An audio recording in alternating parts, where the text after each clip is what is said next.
did the millers of the Stouts, millers, and Forky-tails. I also did, like Steph said, the bees, and I was responsible for a lot of the household pests, in quotation marks.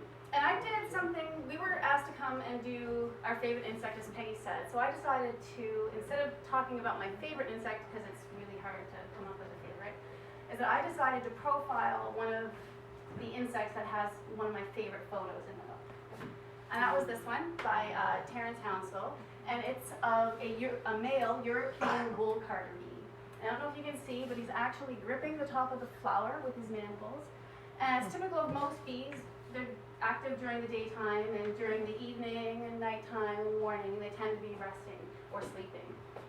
And yeah, I just wanted to profile, we'll go through this insect and do a little bit, sort of the live version of the entry that's in the book.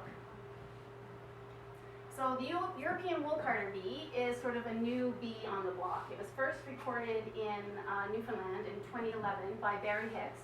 He found it in St. John's as well as in Corner Brook. And it was first found in North America in 1963, and it's since traveled through most of North America, all through the eastern, and it's now, it is considered the most widespread unmanaged bee species in the world.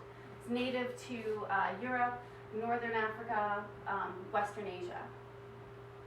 And so she gets her, they get their common name by the fact that they card wool. So the females will scrape the trichomes, or the fuzz, off of fuzzy plants, mostly in the mint family, the Lamiaceae, and they have a particular fondness for the European ornamental lamb's ears. So if you go in your garden and you see on the tops of the leaves a little bit scraped off, or the leaves or on the stems, there's a chance that you might have a population of these gals in your garden. The other interesting thing, okay, so this is the nest. So they tend to nest in pre-existing cavities and or holes in wood.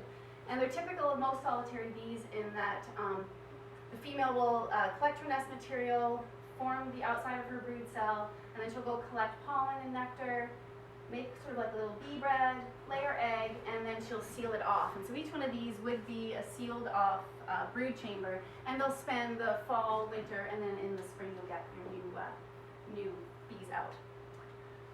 And here's a picture of the male, and the interesting thing about these guys is that they're highly territorial. You can see they actually have their own little armor on the last few segments of their abdomen.